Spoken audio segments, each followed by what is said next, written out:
On behalf of the Center for Chinese Studies here at the University of Hawaii at Manoa, I would like to welcome everyone to our Fall 2024 CCS webinar series.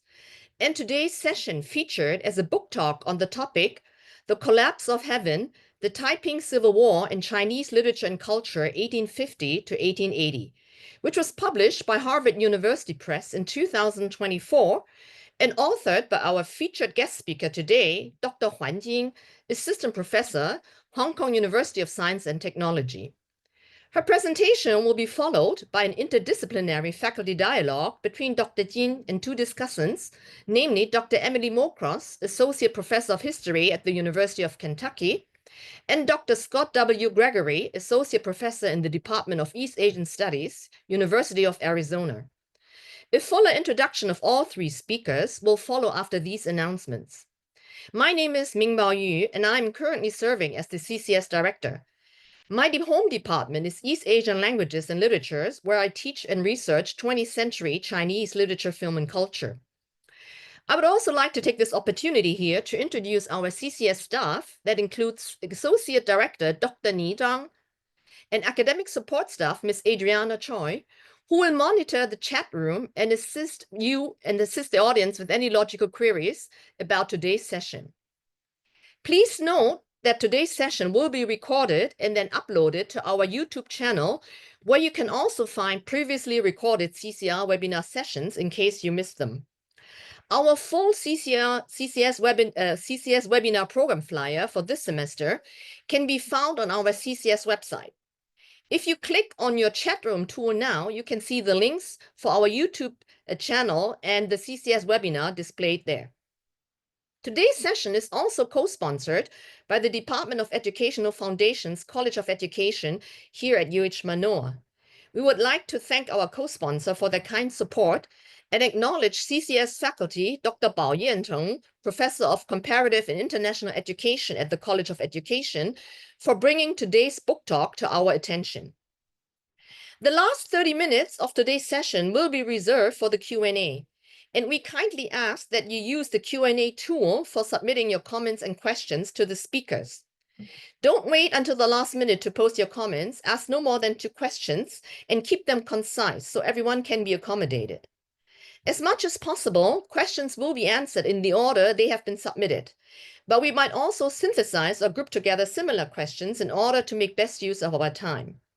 We further reserve the right to dismiss comments and questions that are not relevant or civil in tone.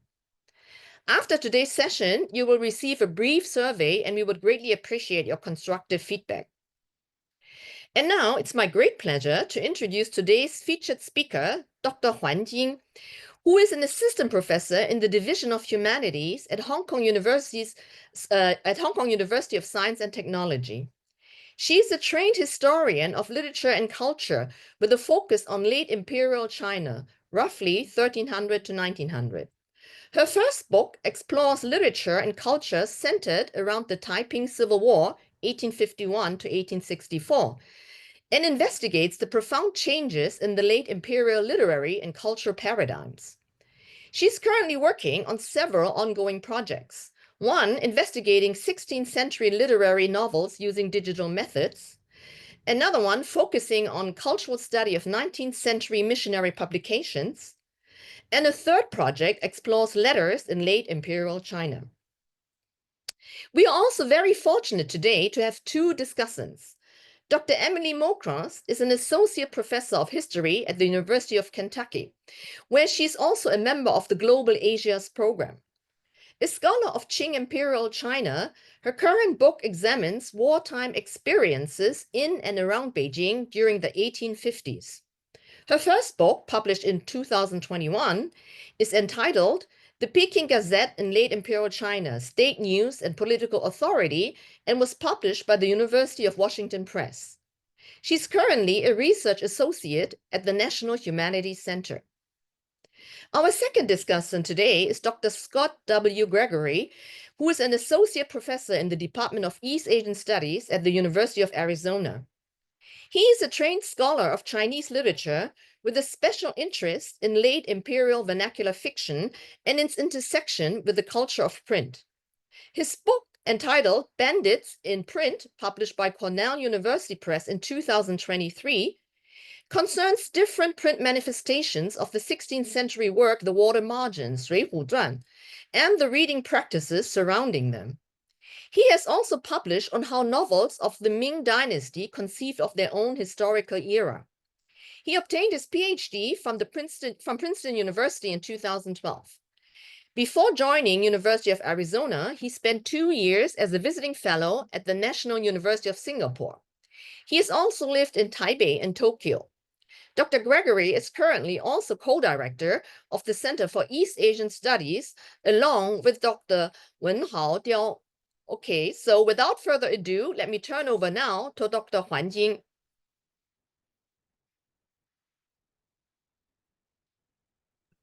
Should I share my screen now? Okay, well, first, I am thankful for Professor Cheng for introducing me and my book to this distinguished book talk series of Center for Chinese Studies at University of Hawaii at Manoa. I am also thankful for Professor Yue for moderating today's talk. My thanks goes to my discussants, Professor Mokros and Professor Gregory. I appreciate the presence of our audience online. Now let's delve into the talk today. My book titled The Collapse of Heaven, The Taiping Civil War in Chinese Literature and Culture, 1850 to 1880, explores literary and cultural reverberations of the Taiping War. Now I would like to invite our audience to pause and think with us, what do we know about the Taiping War, just to get us on the same page. To put it in very simplistic terms, this war began with the rebellion against the Qing government led by Hong Xiuquan, who was inspired by Christianity and believed he was the Son of God. And this event is given various names, including revolution, rebellion, civil war, and each with its own historical concerns and judgments. This war happened under the influence of the First Opium War, and later the Second Opium War broke out in the north, while the Taiping War was raging in the south. As one of the most destructive civil wars in human history, the Taiping War wiped out the Jiangnan region in China with great loss of life, wealth, and culture. And this war was not only a military event, but also a moment of epistemic shift with the clashing of ideologies and its consequences. And by examining a wide array of narrative texts of multi-genres in multimedia forms, I asked these questions in my book. What is the meaning of history? And for whom? At what historical moment? I would like to begin the discussion of my book with this question of heaven by explaining the meaning of heaven, what I mean by using this word in the book title.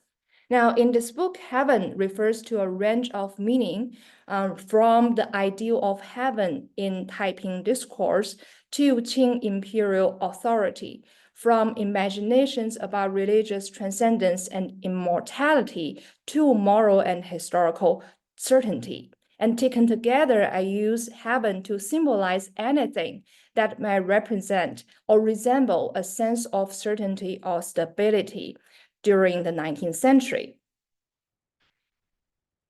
Now, I argue that writers during this time period from 1850 to 1880 returned to literary and cultural models in the past to make sense of what they witnessed and experienced during the Taiping War.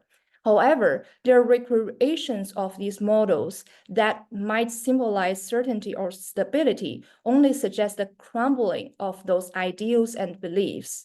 In the writer's evocations of literary traditions about previous dynastic transitions, they effectively envision the Taiping War as another moment of dynastic fall.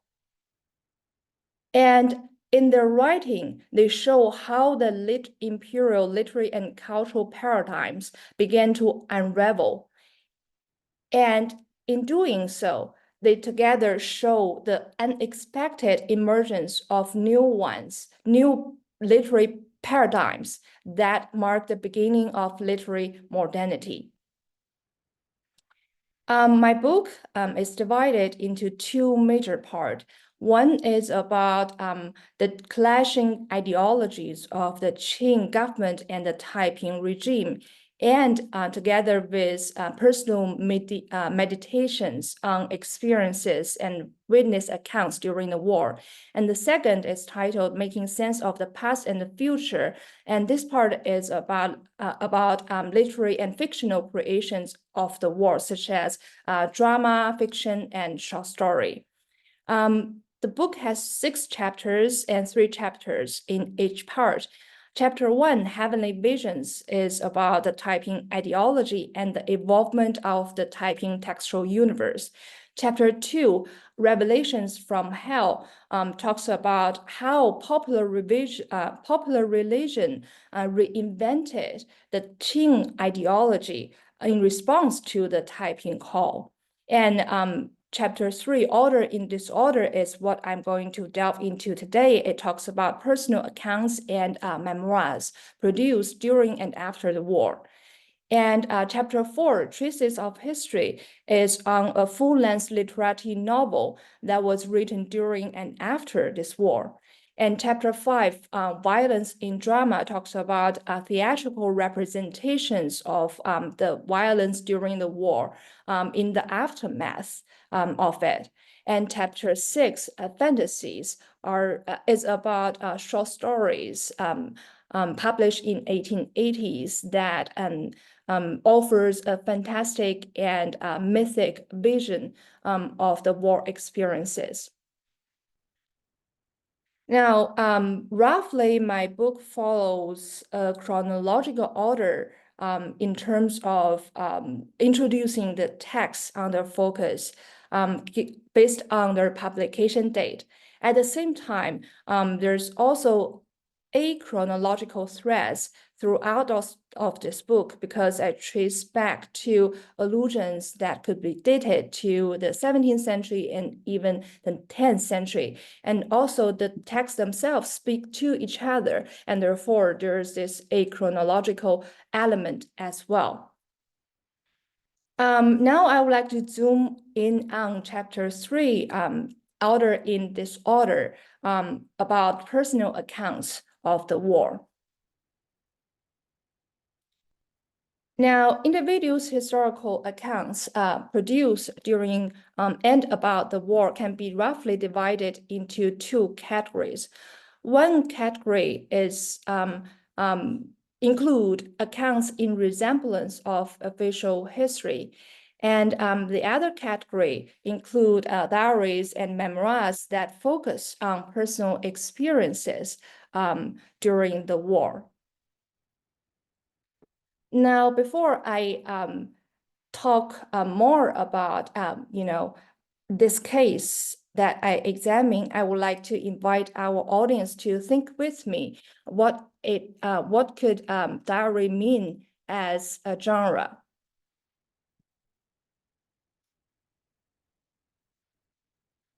Now, here are some questions I propose us to ponder. So first of all, the diary as a genre may border on subjectivity and objectiveness, and it may also border on the personal and the public. And sincerity and performativity is another kind of another pair of concepts for us to think of when we talk about diary.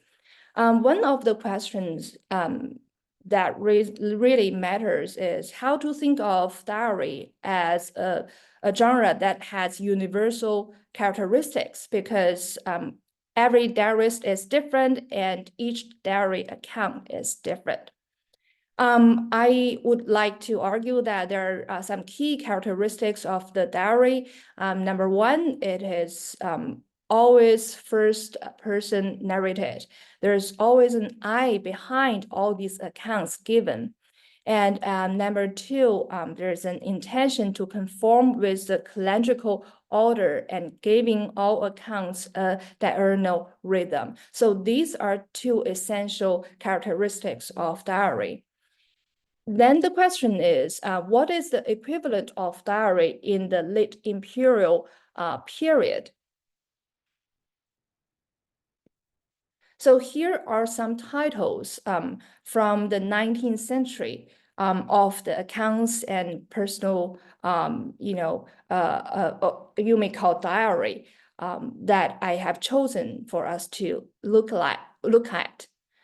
So there could be records of reflections on the pains, records on peregrinations and reminders of life, etc., etc.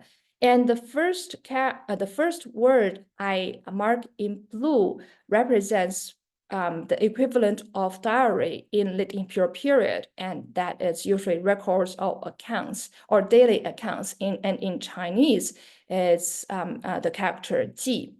And therefore, this feature of accounting and writing down, recording is what the major principle behind the so-called personal diaries from late imperial period that we have today.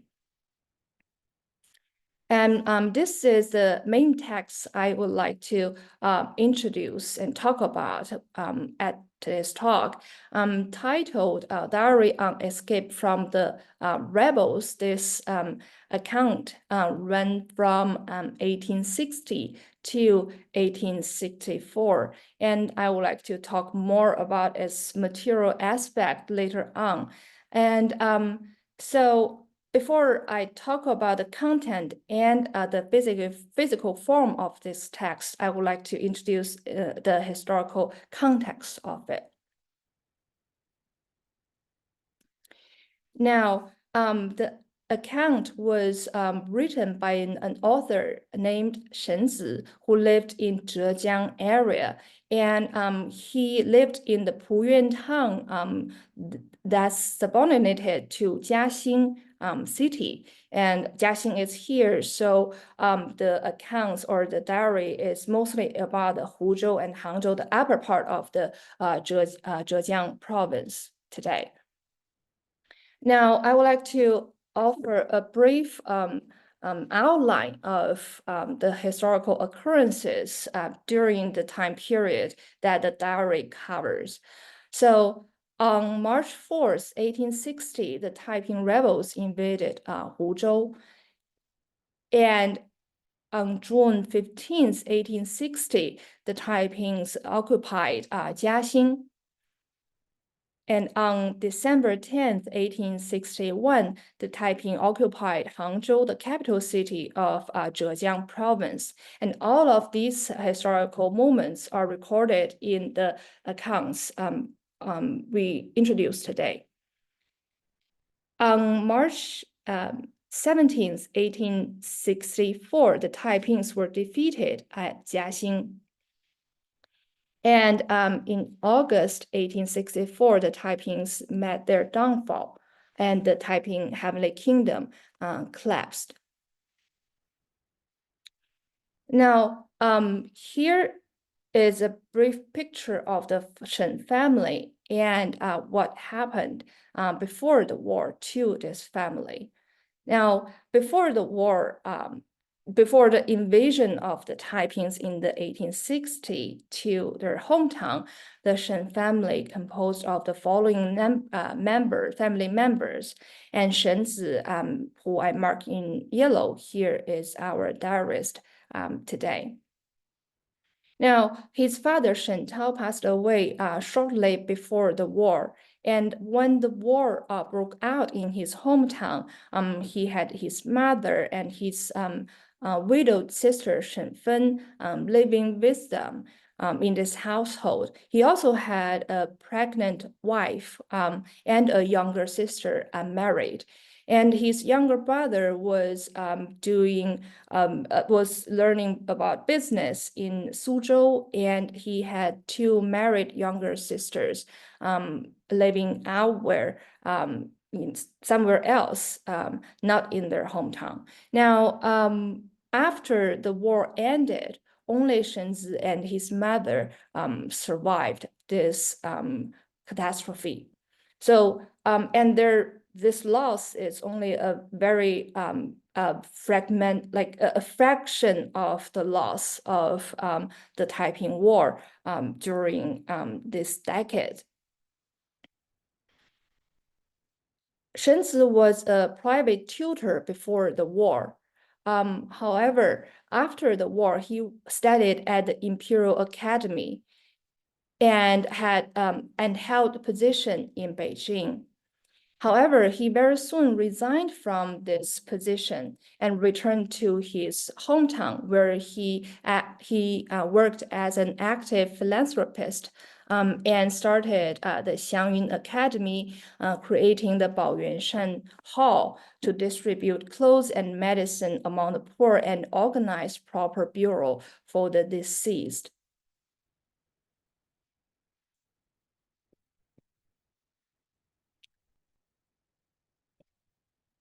Now, throughout of this diary, Shenzi only had two moments where he cried out to heaven. And I would like to invite you to read this passage with me.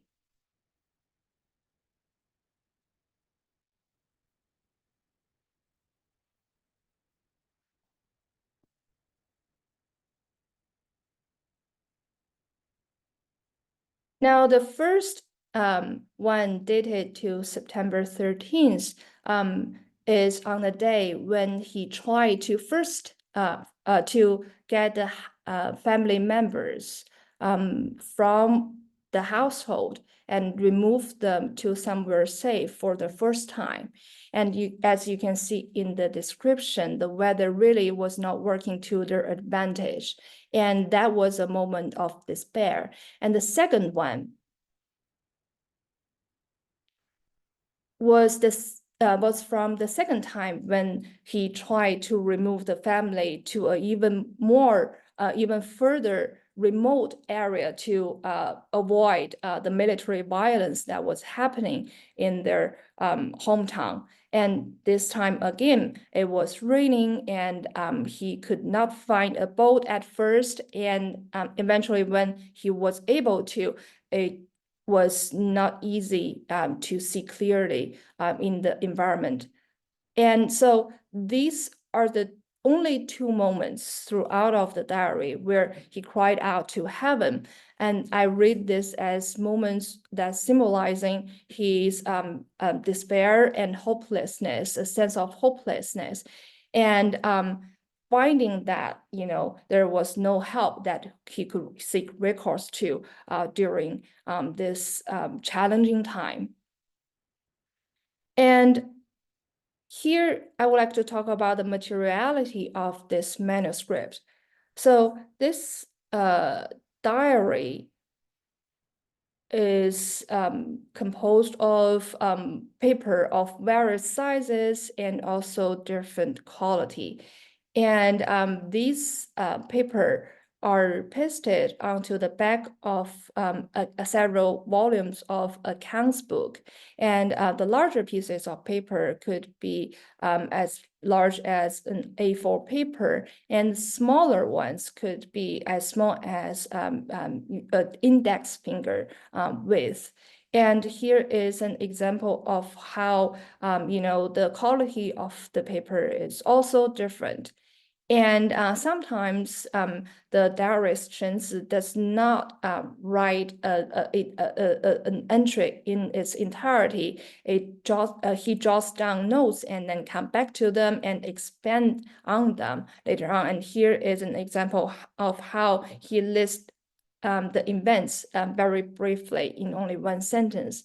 And this is an example that contrasts the paper he used to write the diary on. As you can see, he was writing on the margins of paper used before, and given the content and the proper format of the characters, that's more refined. We know that they are from the pre-war time, before wartime, when the writing was done to prepare for the civil service examination.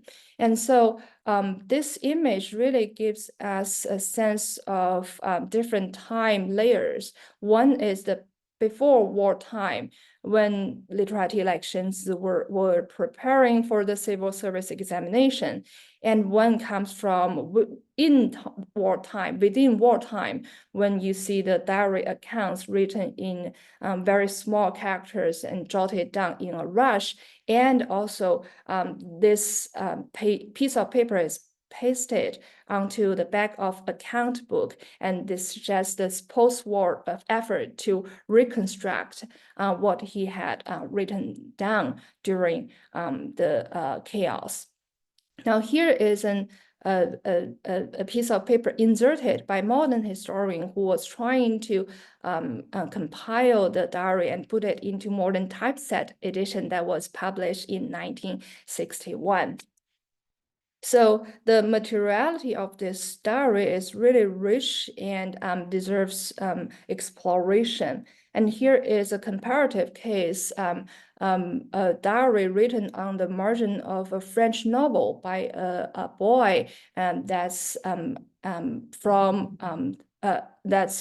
in Auschwitz.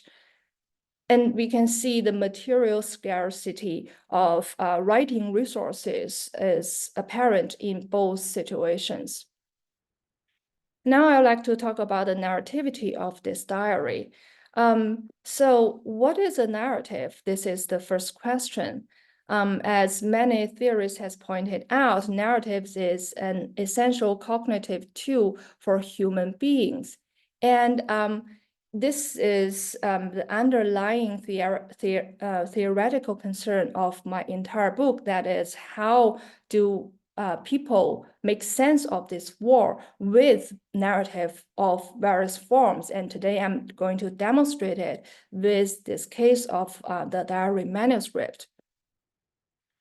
And the narrativity of Diary on Escape has the following characteristics. It conforms to temporal sequentiality, and it has first-person narrator. And the narrative discourse being Shenzi's personal experiences during this war. So this is how this whole diary begins. It reads, on the 12th of the second month in the 10th year of the Xianfeng reign, which is March 4th, 1860. I was at the Gao household in Xincheng, and suddenly I heard that the long-haired bandits had entered from Si'an town in County Changxing of Fuzhou. Now, the Taiping Rebellion started in 1851, and in 1853, they established their capital in Nanjing and established their kingdom. So all of these are major events of this Taiping movement. However, the diarist did not choose to write about any of them to start this diary. Instead, he starts from 1860. And why is that so? Because Fuzhou is a neighboring city of his hometown. And this is the first time when he probably felt the imminence of this war, close to home and close to him. And so this sets the tone of the diary that is essentially about the experience of the diarist. And this is the fundamental structure of his accounts. And here, I would like to introduce HeavenThe's categorization of various forms of historical accounts. He talks about analysts who record lists of events without the capacity to transform them into discourse, in which the events may be considered as a totality evolving in time. And in this form of writing, the accounts are endless, and they do not necessarily have causal relationship to each other. And the second one, according to Hayden White, is chronicles, and the chroniclers desires for a kind of order and fullness, and claim the authority to establish the facts in a specific historical order. And in chronicle, the writer or the historian oftentimes try to find an order and establish certain sort of causal relationship between the events. However, it's also hard for them to offer a conclusive overview of these endless accounts. And the third category described by Hayden White as the history proper, as an ideal form where the history is written with an oversight of judgment and moral value. And in Shenzi's revisions, we can see how he is trying to act from an analyst to a chronicler. And I would like to offer some examples here. Now, this is the first example where you can see in the first draft, he writes, on this day, a few rebels came to the outside of the barriers. However, in the revised draft, as I mark in yellow, he writes, on this day, a few rebels began to scurry up to the barriers. Now, this word began means that he's trying to put this event into order and seek the beginning moment of this war that's close to him. This excerpt is from the entry of 26 September. And so this is time when he's really close, this war first happened close to his home. And the word scurry implies moral judgment on the rebels, and he's speaking from the supporter of the Qing side in this account. And here is another example where I invite you to read.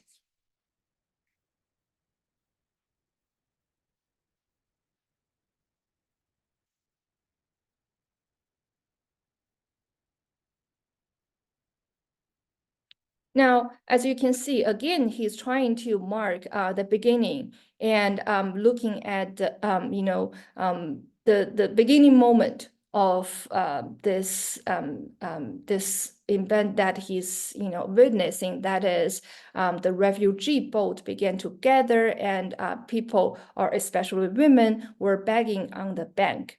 And in the revised draft, he also adds at the end, my town is to the north of this, indicating his awareness of this geographical distance between his hometown and the scene, the location of the scene that he has seen, and estimating, how close this is to my own home. And this is the third example. In the first draft, he talks about how the rebels are killed by the townsmen. And please read it on your own.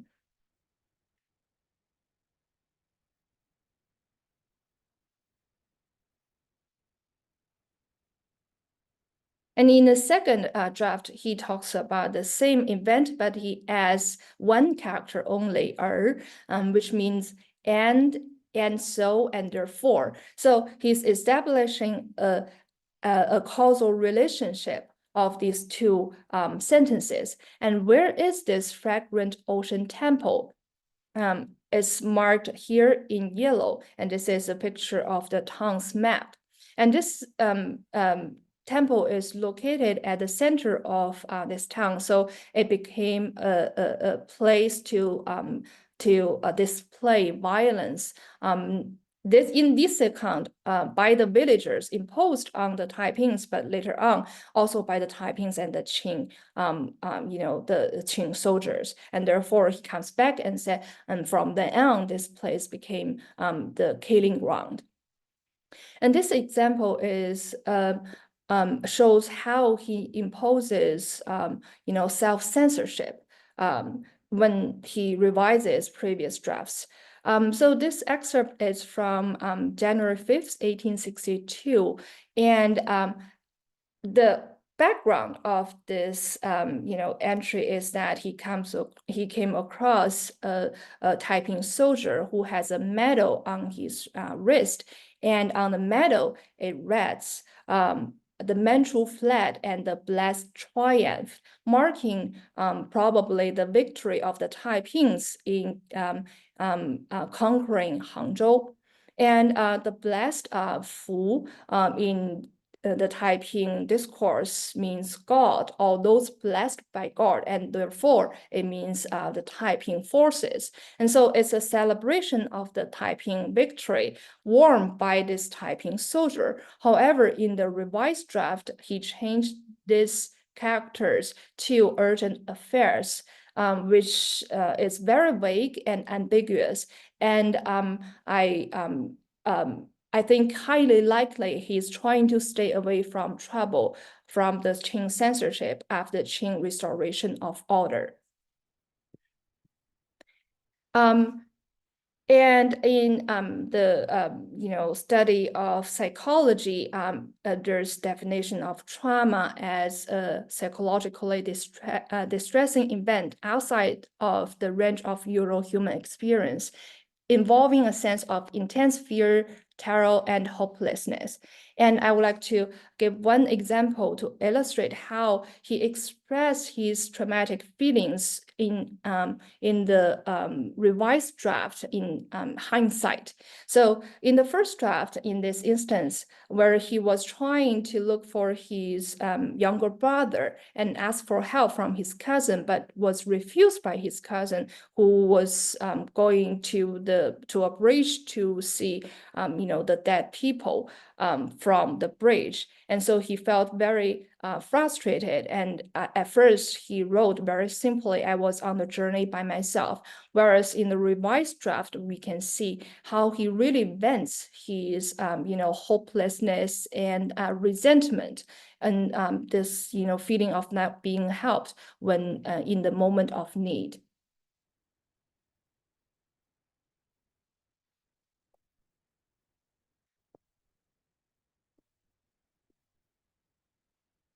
Now, because our time is almost up, and I would like to observe, our rule of time, I would like to conclude today's talk by showing you this image from this manuscript, where again we see the juxtaposition of this really cramped up, messy writing of the diarist with this very clear and neat writing from the pre-war times.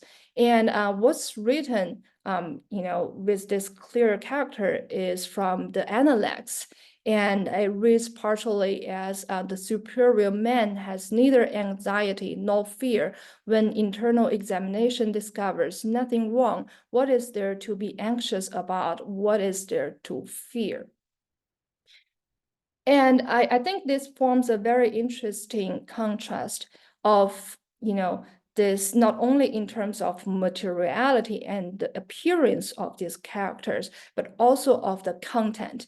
And in the Analects, Confucius is calling for a sense of composedness and calmness.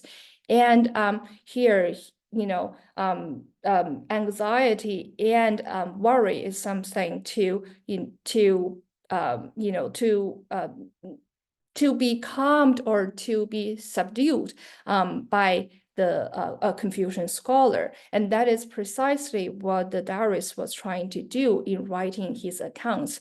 And through all this chaos, his writing became a way to meditate on what's going on and a way of putting the self together a way to find a sense of self-continuity throughout of the process. And I think this image also contrasts with what I discussed in the Taiping, case, where we see this Taiping placard that's printed finely with decorated pattern and offer a vision of God and salvation from a ideology imported from the West. And it is from the frame decoration of this Taiping placard that I have my book cover designed. And thank you for your attention. That's the conclusion of the talk today. Thank you, Dr. Jing, for this very erudite and informative presentation. Now we would like to invite our first discussant, Dr. Emily Mokras, to come on and give her comments and questions.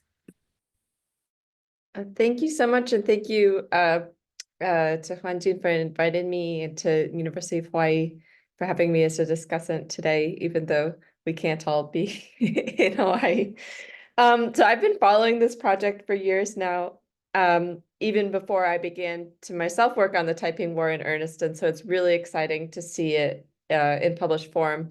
And I actually rushed to order the book last spring as soon as I heard that it was out, and I got a chance to read it then, and then to revisit it in preparing for this talk. And so it's really been wonderful. The sort of depth of work that's done for all of the sources that are covered in the book is immense. And so in today's talk, we heard about just one of those sources, or we sort of explored some of the themes of the book through a very rich source.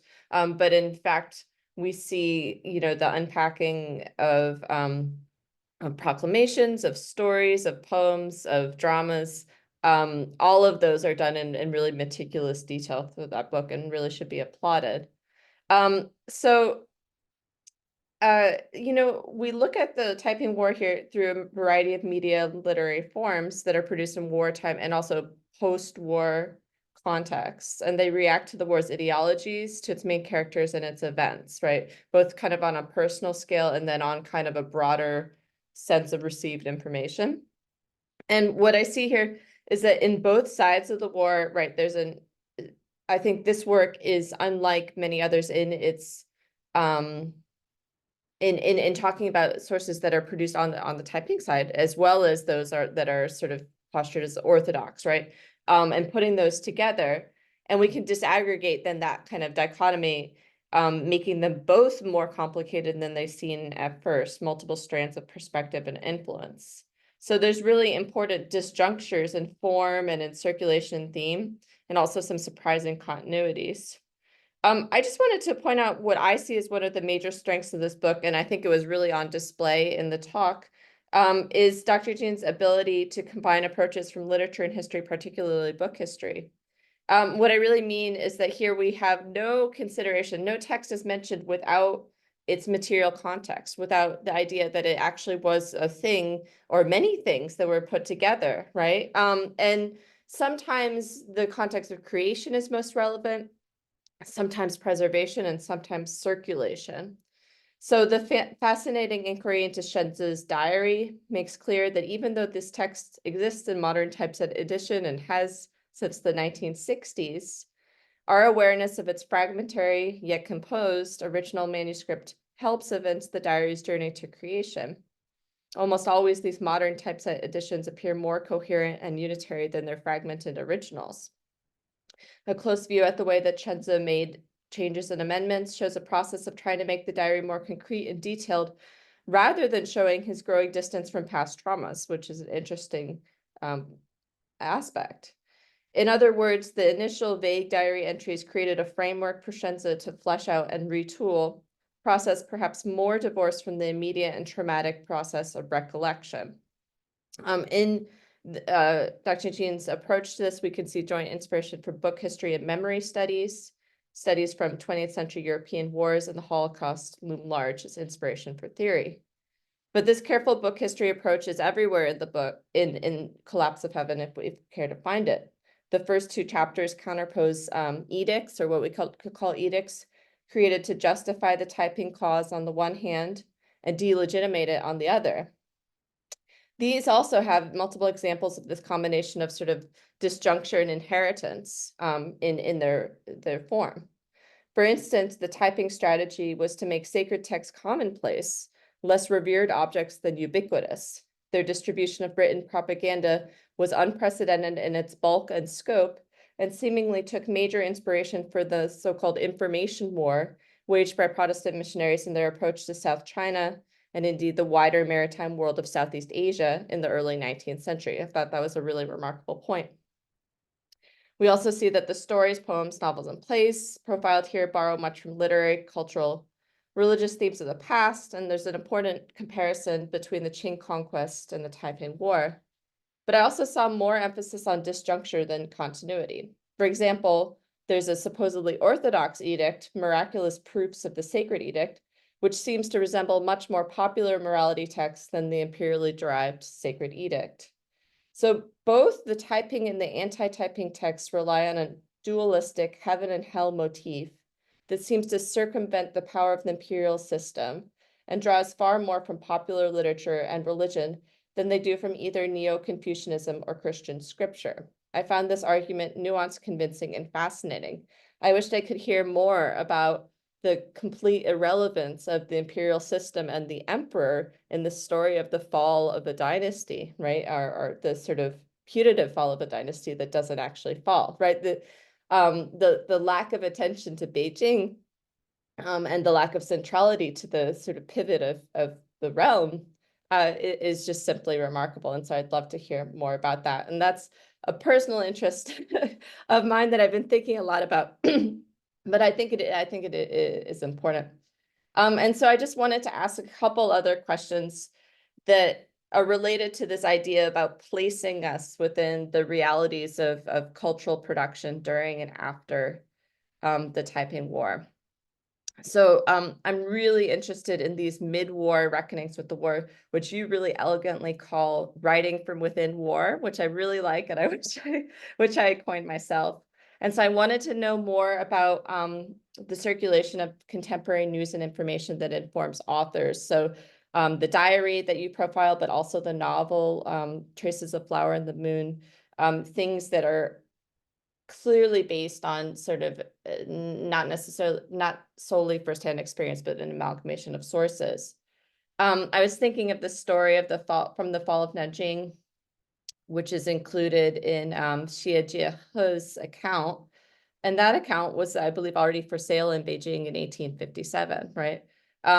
There's another diary called Hiko Ruji, but it's from the 1853, right? And that diary talks a lot about different places and reading of gazettes and other things. And so, you know, this idea of collecting information in the face of war is really fascinating to me.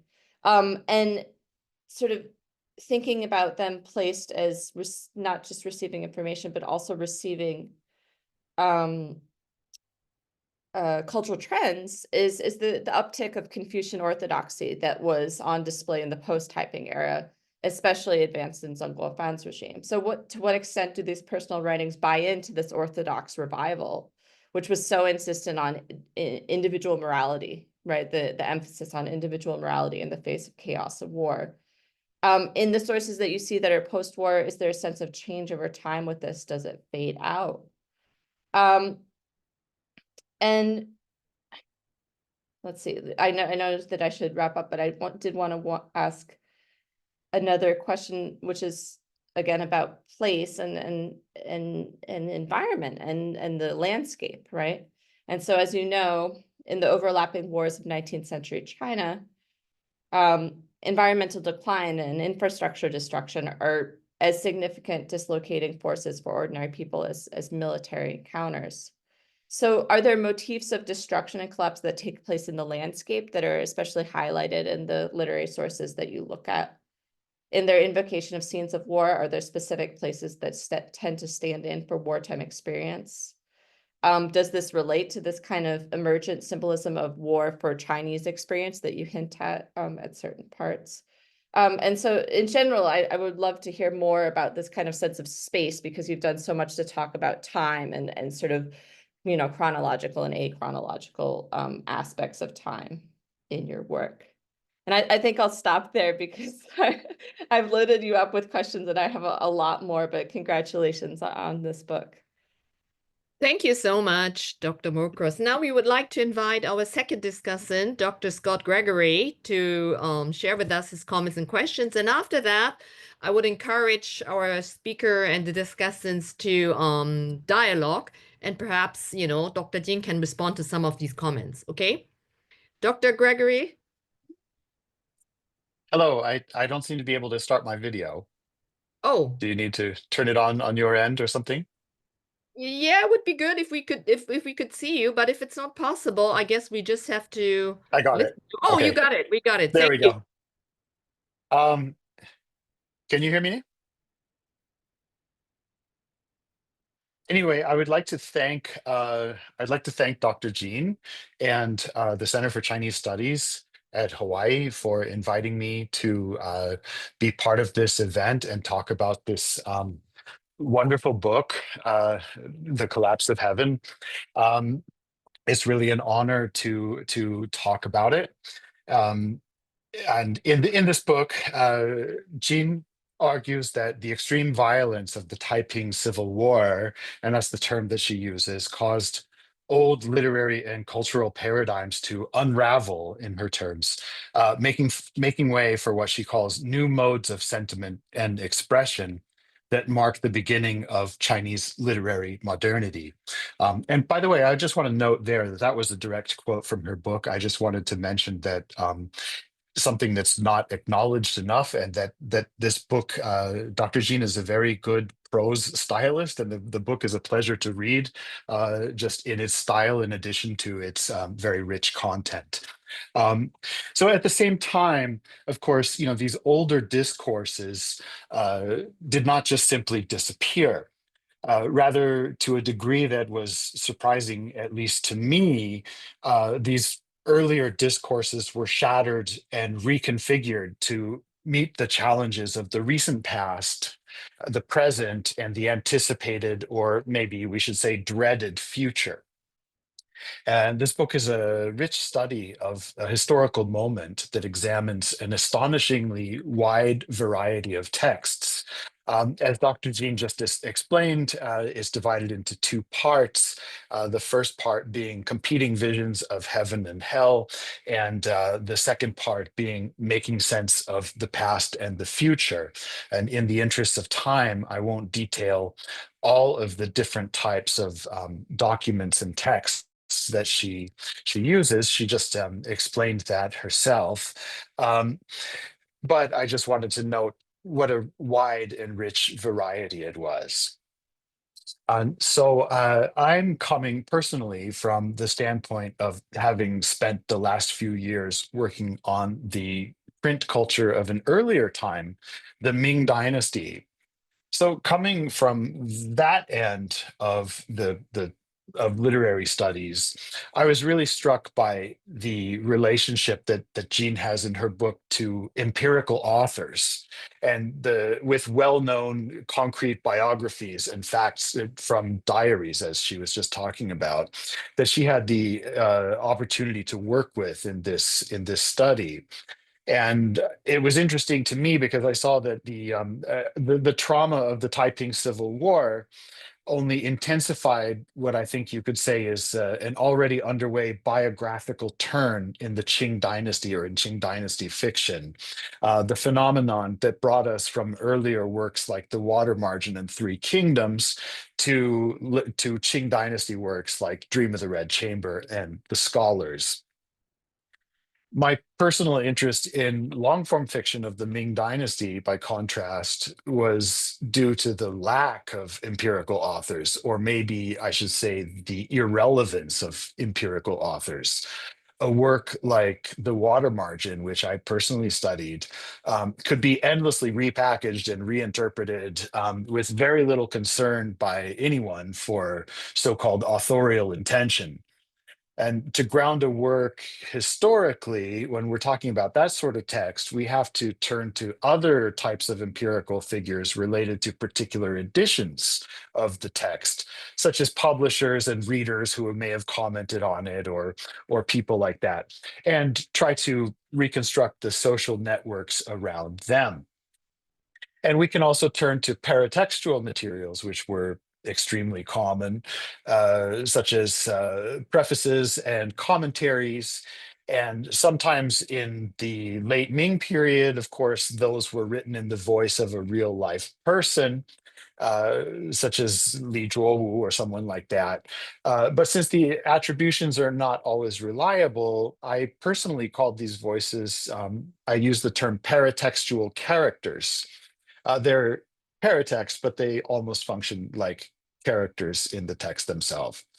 And by contrast, in what Dr. Jean is talking about in The Collapse of Heaven, in the literature, and particularly in On the Collapse of Heaven, preface writing is a real social activity in and of itself. And I was really struck to see that some of the works that Jean discusses feature as many as 29 prefaces by actual verifiable empirical authors with social connections to one another.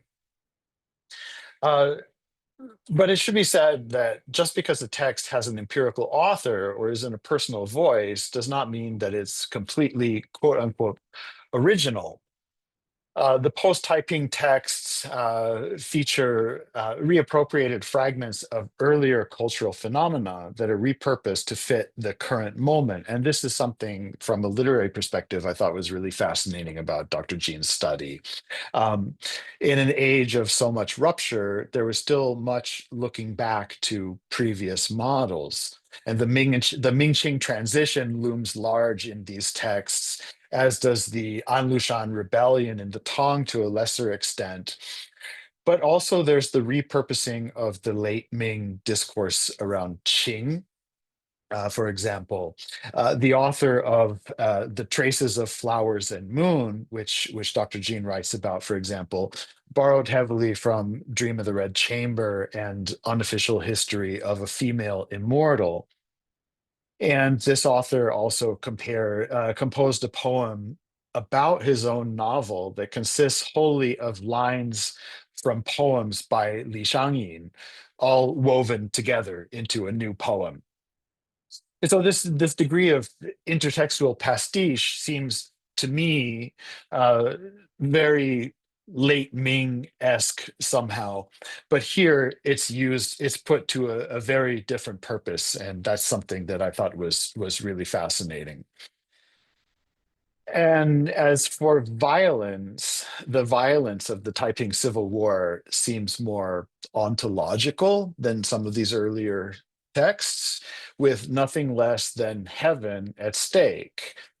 And it's also very graphic and disturbing, even by the standards of something like the water margin.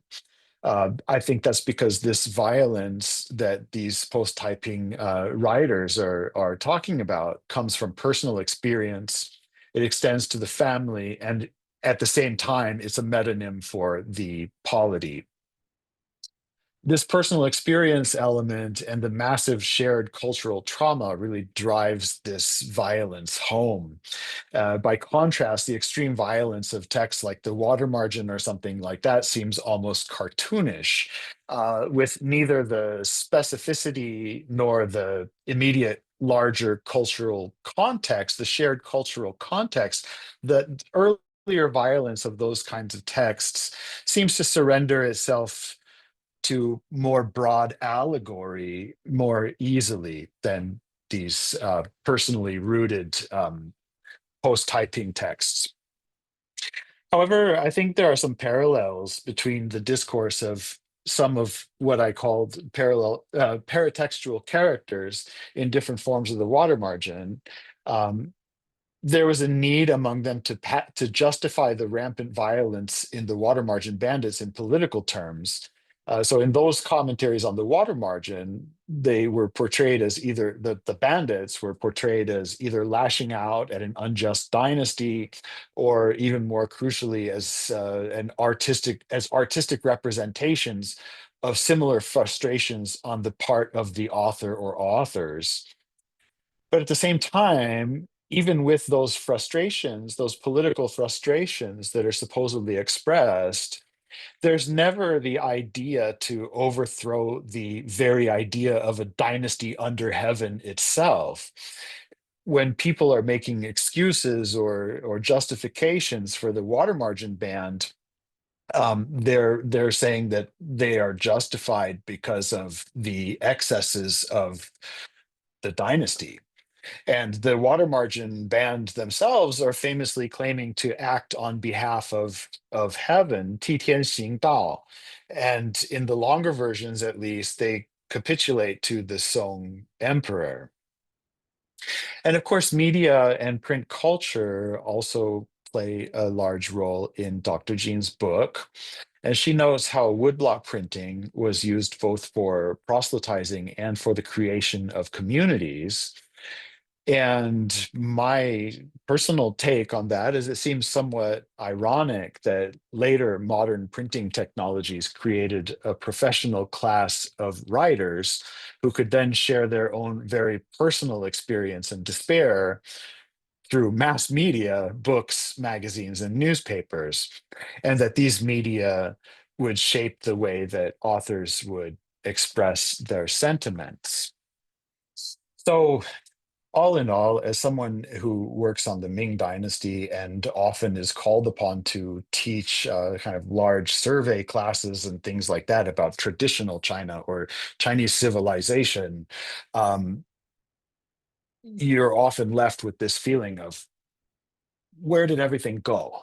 What happened to all of this?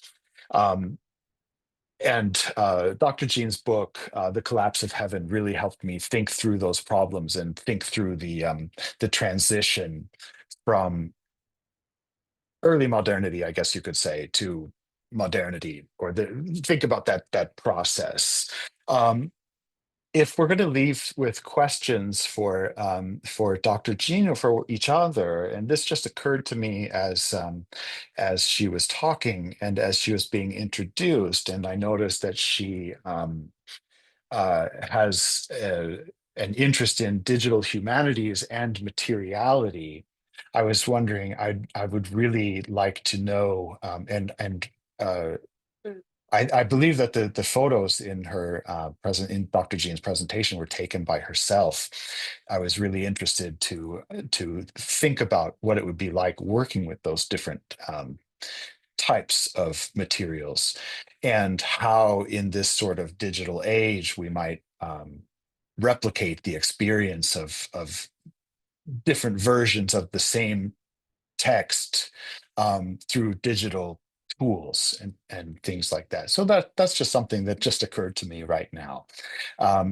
So that's all I wanted to say. So I'll stop, and if we can open it up to questions. Thank you. Okay, thank you very much, Dr. Gregory. We have actually one question from the audience, which I'd like to suggest that we'll take it now for Dr. Jing. And then, because I think it's a bit broader question, it's specific, but I think you can take a minute or two to answer that. And then you can come back to the questions posed by Dr. Mokros and Dr. Gregory, because I think they're a little bit more specific and require a little bit more time. Okay, so we have actually a question from, and I put it in the chat so everybody can read it, from Dr. Bao Yentong, right, from the College of Education here at UH Manoa. She says, thank you, Professor Jing, for an insightful presentation. I was struck by the fact that Shenzi had actually revised his diary, which made me wonder what his purpose was in keeping the diary. I would imagine that the diary was not just for his personal purposes. Do you think he was conscious that his diary might be read by later generations? And how might that affect the content of the diary, including its authenticity? And by the way, it reminded me of the Lei Feng diary, which has a different context, of course. But both diarists seem to have intended for the diary to have a larger audience. So that's the question. All right.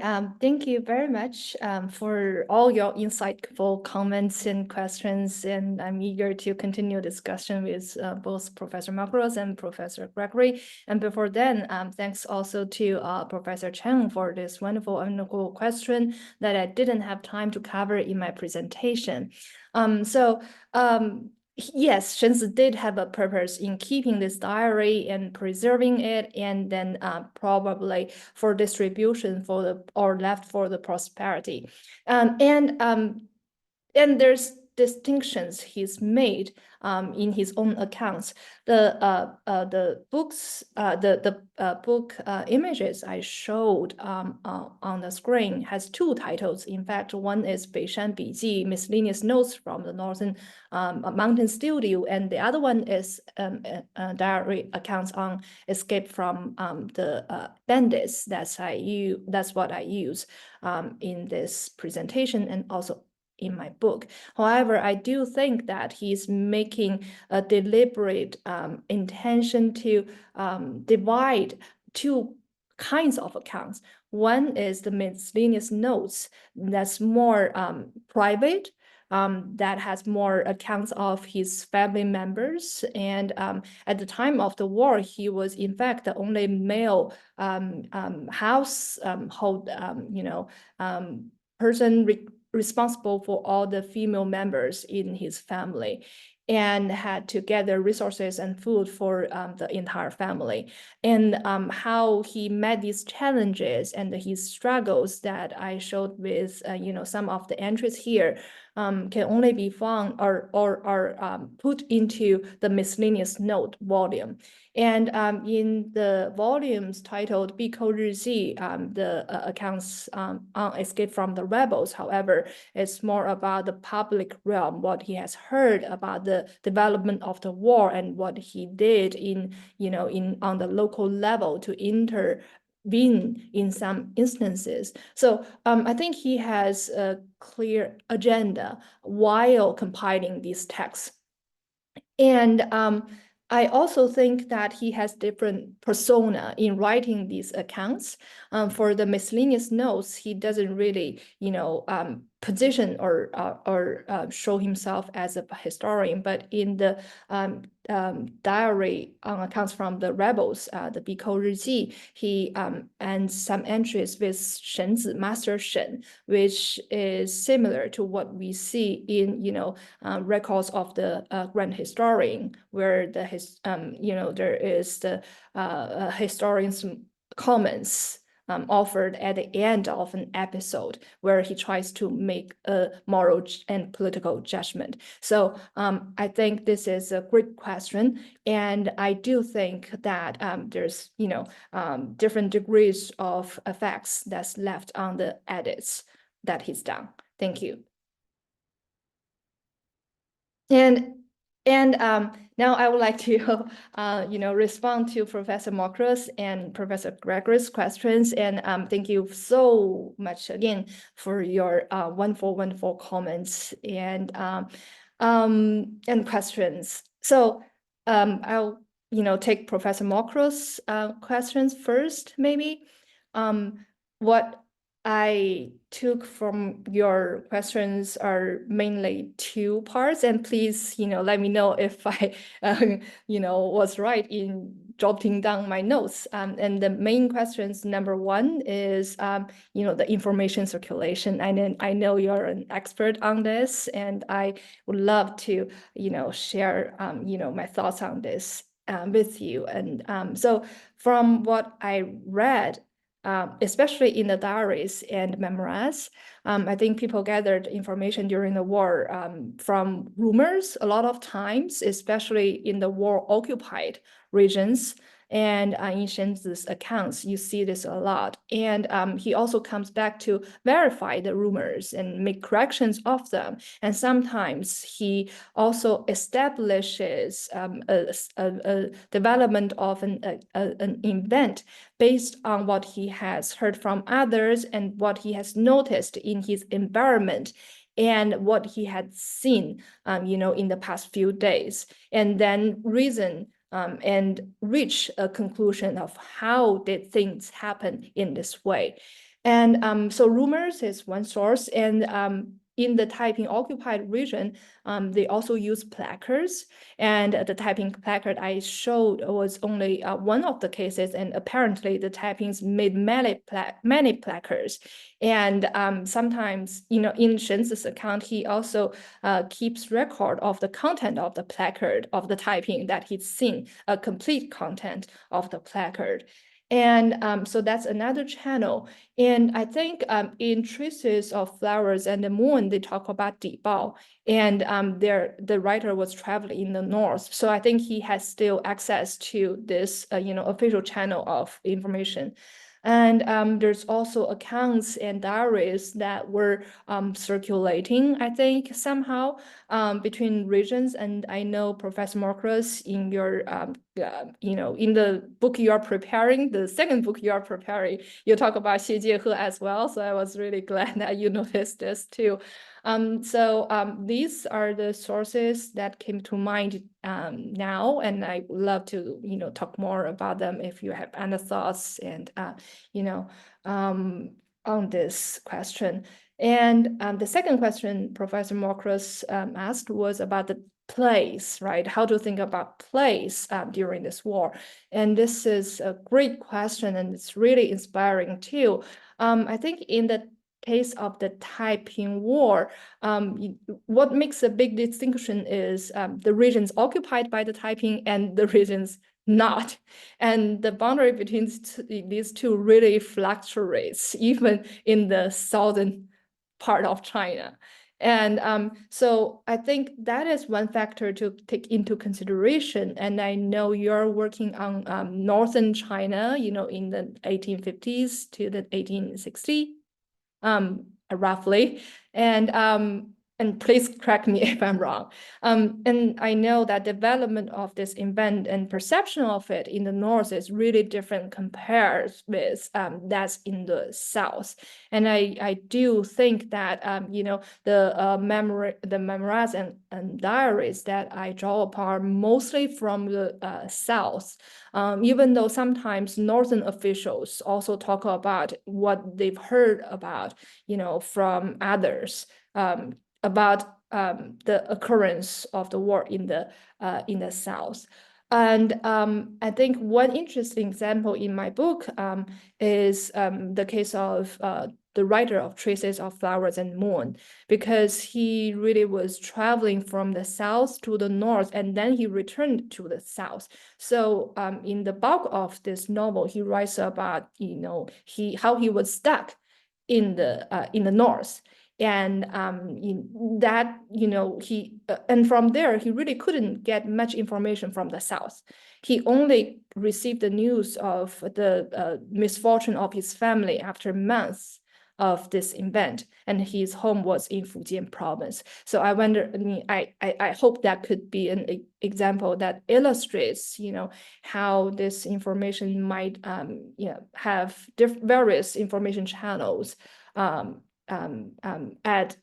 across geographical regions. And so I'm thinking of place as very concrete term, as geographical place here. And for Professor Gregory, thank you from the main expert point for this, great comments about paratextuality, about authorship, I would just say too, and about water margin as well. And so I have, picked up a few threads of your comments and questions, and I would love to, explore more possibilities as we talk about them.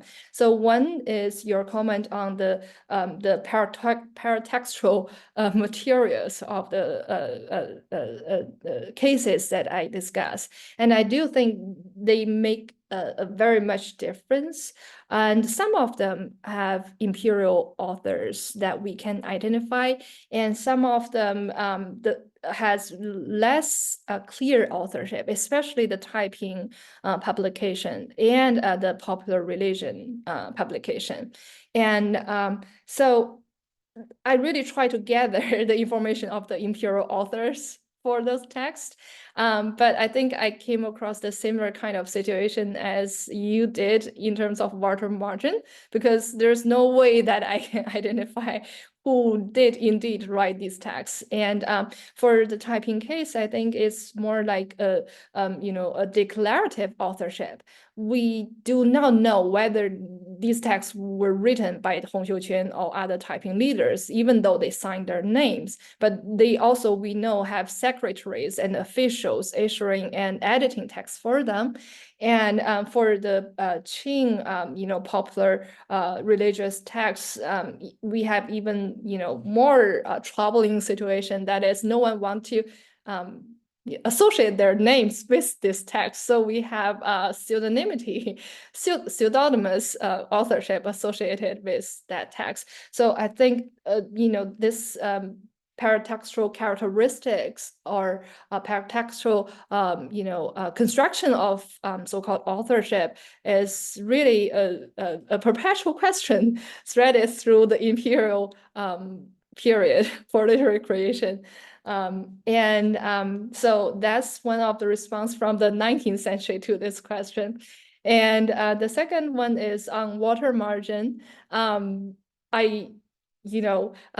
really happy that you, the water margin expert, raises this question, because water margin occurs once and again in the fiction and drama, in all of them that I discuss, which is amazing. And in fact, the Taiping rebels themselves, imagine themselves to be the heroes of the water margin. I would believe, or I would be inclined to say that they were effective in, in giving this kind of imaginations about themselves to the masses.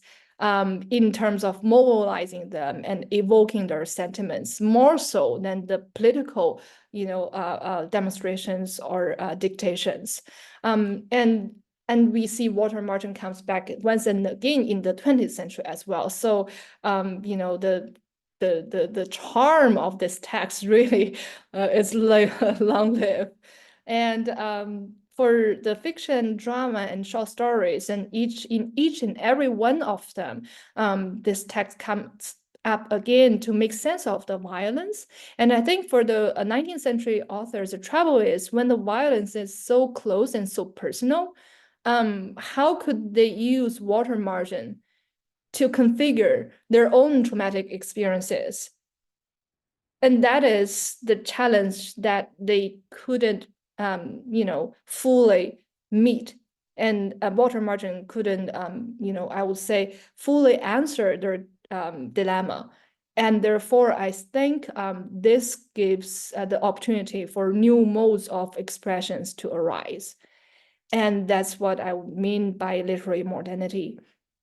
And I don't know if I have time to respond to the last question of Professor Mokros and about the digital humanities and materiality of text, especially different versions. I would love to explore more on that.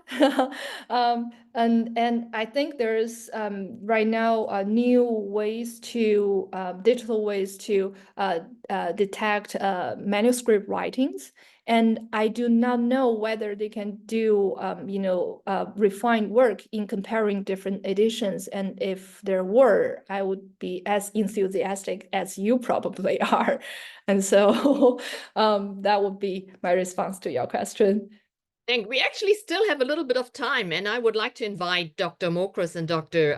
Gregory to respond maybe 2 minutes each to some of your, comments to their questions, right? Before we close the session.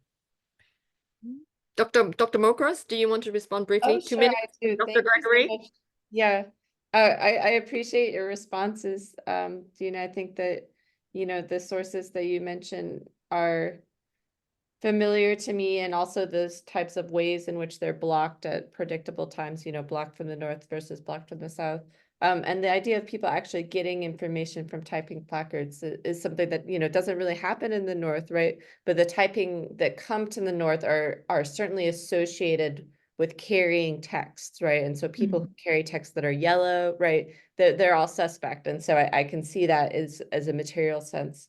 I actually just wanted to ask one more question, and I apologize for that, but because you brought up this revision of terms and the use of you know, scurry or tuan, right? And this is this judgmental term about like this, you know, verminous enemy, right? Moving. And I got interested in this because in the 19th century, when they talk about the Taiping coming north, they say Beituan, right?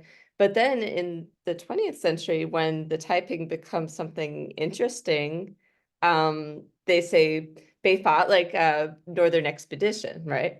And so I'm really curious about these novels and stories that have an audience in the late Qing. What happens to them when the kind of imagination of the Taiping changes and the imagination of the Qing changes in that sort of dynastic period. But I should let the other discussant respond as well before bringing up such a big question. I can be very brief, thank you. Just first of all, someone give Dr. Jean a grant so she can do all of this digital humanities text mining work and text OCR and everything of manuscripts. I'm